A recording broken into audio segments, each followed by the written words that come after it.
जिस तरह पिछले लेसन में मैंने आप लोगों को पॉल रैंड के हवाले से इंफॉर्मेशन दी थी, इस लेसन में भी मैं आप लोगों को एक और बहुत ही ज़बरदस्त ग्राफिक डिज़ाइनर और आर्ट डायरेक्टर के हवाले से इंट्रोडक्शन देने वाला हूँ।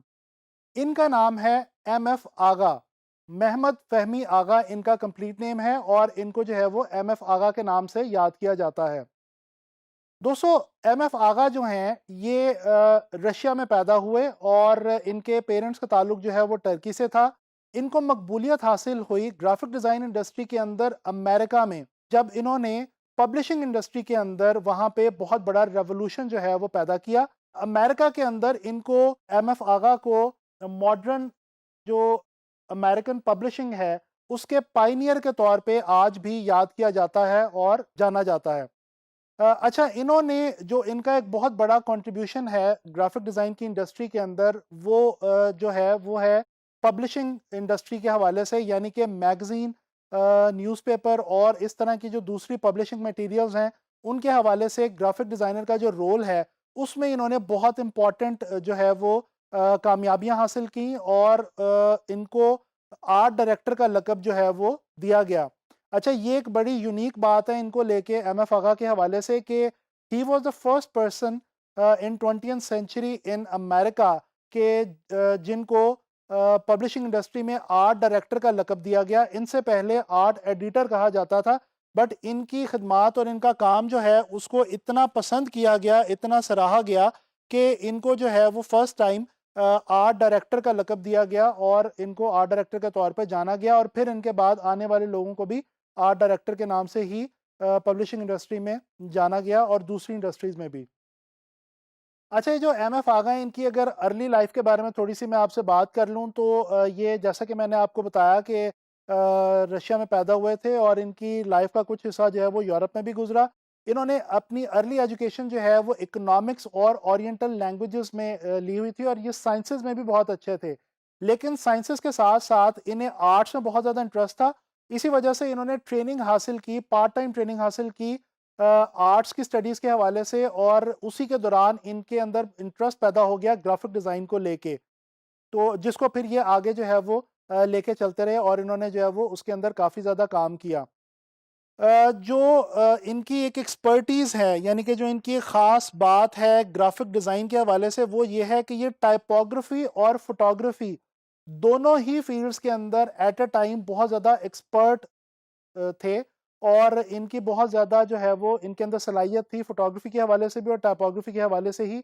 और यही वजह बनी कि आगे चल के ये जब पब्लिशिंग इंडस्ट्री में एंटर हुए एज़ अ ग्राफ़िक डिज़ाइनर, तो इन्होंने फ़ोटोग्राफ़ी और टाइपोग्राफ़ी को बहुत अच्छे तरीके से कंबाइन किया मैगज़ीन्स के टाइटल्स के अंदर और मैगज़ीन्स के पेज डिज़ाइन्स के अंदर और इसी वजह से इनकी जो है वो मकबूलियत जो है वो बढ़ती चली गई।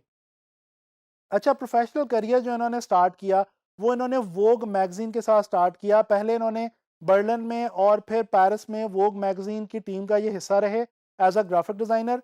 उसके बाद इनका काम इतना अच्छा था कि इनको वोग अमेरिका का जो एडिशन था, अमेरिकन एडिशन था वोग मैगज़ीन का, उसके लिए इनको as an art director hire कर लिया गया और फिर मज़ीद इनके काम को देखते हुए और सराहते हुए वोग मैगज़ीन के ही जो दूसरे 2 सिस्टर कंसर्न मैगज़ीन्स थे, यानी कि जो उसी पब्लिशिंग हाउस की ही पब्लिकेशंस थे, हाउस ऑफ गार्डन और वैनिटी फेयर, इन दोनों के लिए भी इन्हीं को एज़ एन आर्ट डायरेक्टर काम करने की ज़िम्मेदारी जो है वो सौंपी गई। 1943 में इन्होंने जॉब को क्विट किया और इन्होंने काम शुरू किया एज़ अ फ्रीलांस कंसल्टेंट और उस दौर के अंदर एज़ अ फ्रीलांस कंसल्टेंट काम करना ग्राफिक डिज़ाइन की इंडस्ट्री में ये भी एक यूनिक बात थी इनकी। और फिर मज़े की बात ये कि उसके अंदर इन्हें काफ़ी ज़्यादा कामयाबी भी हासिल हुई और उसी कामयाबी को लेके ये आगे चलते रहे, जिसकी बिना पे इनको American institute of graphic arts की तरफ से गोल्ड मेडल भी दिया गया और कुछ सालों के लिए इनको उस इंस्टीट्यूट के प्रेसिडेंट के तौर पे भी जो है वो रिस्पॉन्सिबिलिटीज़ दी गई। अच्छा, अब मैं बात करता हूँ एम.एफ. आगा की जो ग्राफिक डिज़ाइन के अंदर जो कुछ नई चीज़ें इन्होंने कंट्रीब्यूट की हैं, जो नई चीज़ें इन्होंने इंजेक्ट की हैं ग्राफिक डिज़ाइन में, उनके हवाले से कुछ बात करते हैं। ये कुछ टाइटल्स हैं वैनिटी फेयर मैगज़ीन के, जो कि एम.एफ. आगा के डिज़ाइन किए हुए हैं और इनके अंदर अगर आप गौर करें तो ये जो टाइटल्स हैं, ये सैंस सेरिफ फॉन्ट के अंदर डिज़ाइन किए गए हैं। अच्छा, ये एक एमएफ आगा की यूनिक बात थी कि इनसे पहले सैंस सेरिफ फॉन्ट्स को बहुत कम इस्तेमाल किया जाता था ग्राफिक डिज़ाइन के अंदर। इन्होंने सैंस सेरिफ फॉन्ट्स को ज़्यादा तवातुर के साथ इस्तेमाल करना शुरू किया और इतने खूबसूरत तरीके से इस्तेमाल किया मैगज़ीन के टाइटल्स के लिए, कवर्स के लिए, कि आगे चल के फिर एक ट्रेंड सा पैदा हो गया और सैंस सेरिफ फॉन्ट्स जो हैं उनको बहुत ज़्यादा आगे मकबूलियत हासिल हो गई इनके डिज़ाइन की वजह से। तो ये एक इनका जो है वो यूनिक पॉइंट है। अच्छा, इसी तरह से फिर एक और नई चीज़ जो इजाद की, इन्वेंट की ग्राफिक डिज़ाइन में एमएफ आगा ने, वो है double spread page design. Magazines के अंदर पहले कभी भी सिंगल पेजेस का ही रवाज था और डबल पेजेस के ऊपर, यानी कि एक मैगज़ीन जब हम ओपन करते हैं तो उसके जो पेजेस हमारे सामने खुलते हैं, उन दोनों के ऊपर किसी भी एक आर्टिकल को या किसी डिज़ाइन को कंटिन्यू करने का रवाज नहीं था।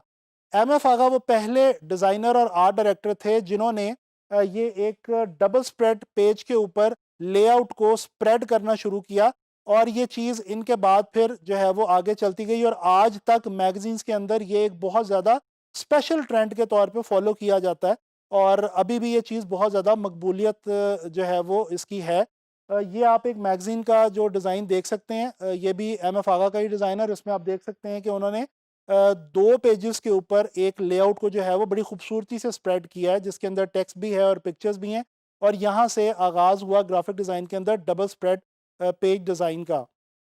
अच्छा जी, इसके अलावा एक और चीज़ जो इंटरेस्टिंग इन्होंने की मैगज़ीन्स को डिज़ाइन करते हुए, वो इन्होंने ये की कि इन्होंने जनाब आली पिक्चर्स को, इमेजेस को एक तो बहुत अच्छे तरीके से इस्तेमाल किया, दूसरा इन्होंने पिक्चर्स को लेआउट के किनारों तक ले जाके इस्तेमाल करना शुरू किया, यानी कि जिसको हम कहते हैं full bleed image.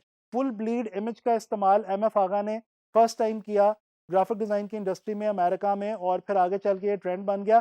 Full bleed image ये होता है कि जैसे कि आप इस एग्जांपल में देख सकते हैं, ये एमएफ आगा का एक डिज़ाइन है और इसमें बड़ा क्लियर है कि कुछ 2-3 इमेजेस हैं और उनमें से एक इमेज जो है वो लेआउट का जो बिल्कुल कॉर्नर है उससे बाहर निकल रहा है। इसको हम आजकल कट फ्लैश लेआउट भी कहते हैं और ये जो चीज़ थी ये एमएफ आगा ने ही इंट्रोड्यूस करवाई थी ग्राफिक डिज़ाइन में।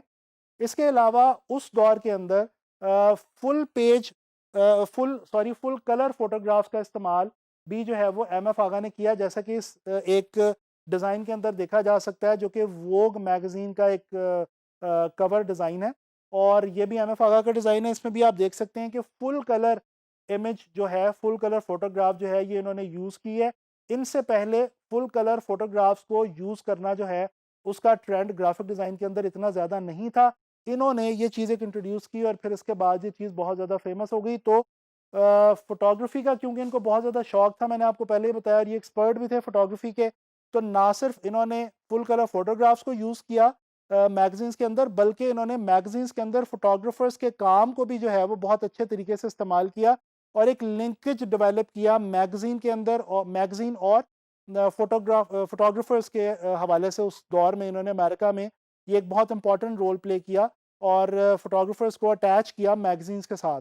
तो ये कुछ इंपॉर्टेंट कंट्रीब्यूशंस ग्राफ़िक डिज़ाइन के अंदर एमएफ आगा की, वो मैंने आप लोगों से शेयर की और उनके काम के हवाले से भी मैंने आपको बताया। आई होप कि आपको एमएफ आगा के बारे में जान के जो है वो अच्छा लगा होगा।